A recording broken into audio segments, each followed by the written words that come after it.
maka diri mengandung anak saya yang kena fitnah ini.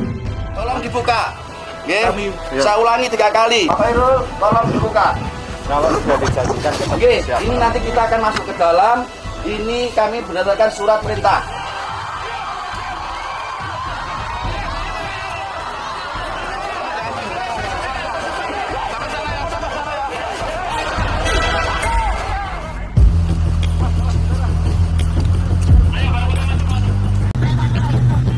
Drama penangkapan Muhammad Subci Ajalsani atau MSAT atau alias Mas Beci di Pondok Pesantren Siddiqiyah, Jombang, Jawa Timur akhirnya berakhir.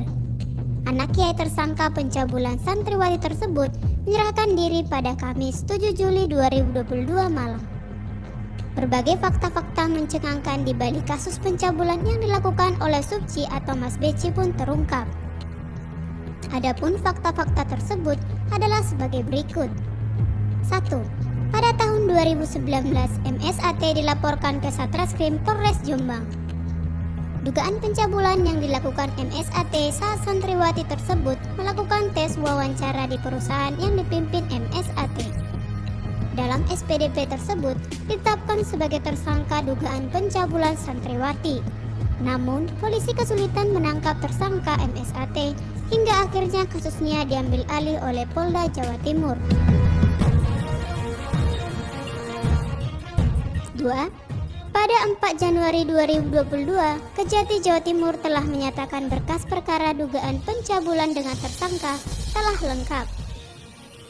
Usai berulang kali gagal dilakukan penjemputan paksa, di Treskrimum Polda Jawa Timur memasukkan MSAT dalam daftar pencarian orang atau DPO atas dugaan kasus pencabulan santriwati. 3. Kiai Mukhtar minta anaknya tidak ditangkap. Kiai Haji Muhammad Mukhtar Mukti di hadapan ratusan jemaah meminta Kapolres Jombang AKBP Muhammad Nur Hidayat tidak menangkap anaknya. Permintaan itu dilakukan ketika Kiai Mukhtar mengundang dalam acara tausiah yang dihadiri ratusan jemaah Siddiqiyah. 4. Dijemput paksa ratusan personel. Ratusan personel gabungan Polres Jombang, Polda Jawa Timur, serta pasukan Brimob dikerahkan untuk mengepung Pondok Pesantren Siddiqiyah pada Kamis 7 Juli 2022. Pengerahan itu dilakukan dalam upaya menjemput paksa MSAT. Aparat mulai mengkawal lokasi sekitar pukul 7.30 waktu Indonesia Barat dan pukul 8.40 waktu Indonesia Barat. Akibatnya, jalan sekitar pesantren yakni Jalan Raya Pelosor ditutup.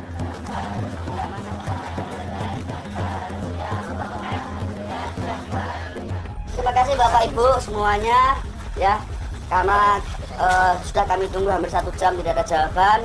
Kami ingin menyampaikan pesan, mohon untuk Bapak semuanya hadir ini untuk menyingkir karena kami akan masuk. Paham J? Oke. Paham Luten? Sudah kami kasih waktu 1 jam, belum ada jawaban.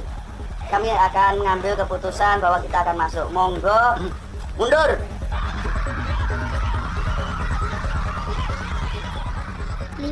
Puluhan simpatisan ditangkap. Proses penjemputan paksa MSAT di Pondok Pesantren berujung ricuh. 1 personel polisi diduga terluka akibat bentrok dengan simpatisan yang menghalangi aparat masuk ke area pesantren. Puluhan simpatisan pun ditangkap. Mereka dibawa menggunakan 3 truk polisi dan Satpol PP Mapolres Jombang untuk menjalani pemeriksaan.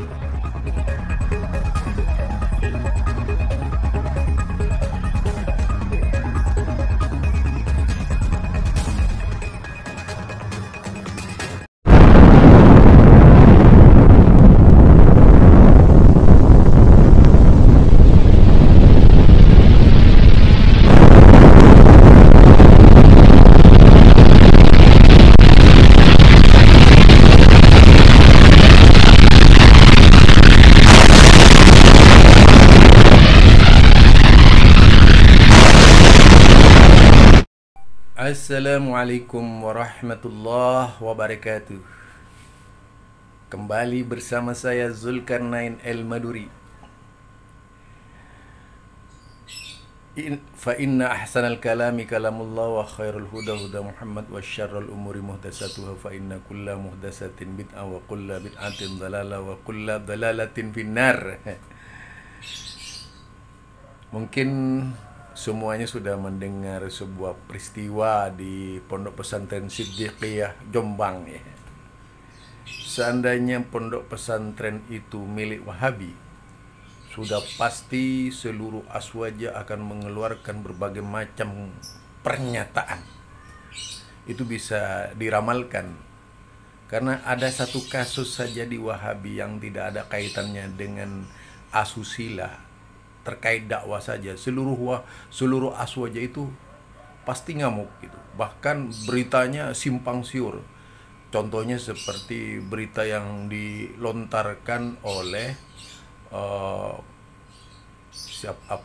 berkaitan dengan Syafiq Basalama ya, ketika masalah wayang, ribut itu. Nah, coba bagaimana kalau sekarang seorang putra kiai yang disangkakan kepadanya pemerkosaan para santrinya itu. Nah, apa kata aswaja? Tentu banyak yang akan membela, wah itu oknum dan sebagainya, pasti begitu. Ini lucunya mereka itu. Jadi mereka ini adalah orang-orang yang tidak bijak dan tidak bisa berbuat adil di dalam memahamkan peristiwa-peristiwa yang terjadi. Terutama biasanya yang paling banter kalau ada berita-berita negatif langsung diekspos itu adalah yaitu YouTuber yang namanya Ijo, kemudian yang kedua itu YouTuber yang namanya YouTubuna, ya, yang ketiga itu adalah petuah kiai. Ini paling banter ini. Coba bagaimana? Bisakah dia berbuat adil dengan kasus yang terjadi dengan Siddiqiyah di Jombang? Tidak akan berani dia memberitakan hal itu. Itulah kebiasaan mereka yang buruk. Ayo, siapa yang bisa dengan berani dan lantang menyuarakan kebenaran tentang pesantren itu? Itu aswaja kan? Lalu apakah akan dikaitkan dengan aswaja? Mereka tidak akan berani. Coba kalau Wahabi, pasti akan dikait-kaitkan sampai ke Arab Saudi. Itulah kebiasaan buruk mereka, perangai mereka, akhlak mereka. Jadi biasa melihat sisi negatif lalu ditumpahkan kepada semua orang. Nah, sekarang mereka tidak akan berani berbuat seperti itu kepada yang jelas-jelas buat cemar pesantren. Bahkan kita tahu ya, bagaimana orang tuanya membela mati-matian putranya itu. Hingga pada akhirnya datang sekian banyak polisi ke wilayah itu, termasuk dari Brimob, hanya untuk menangkap seorang anak yang memperkosa santri-santrinya.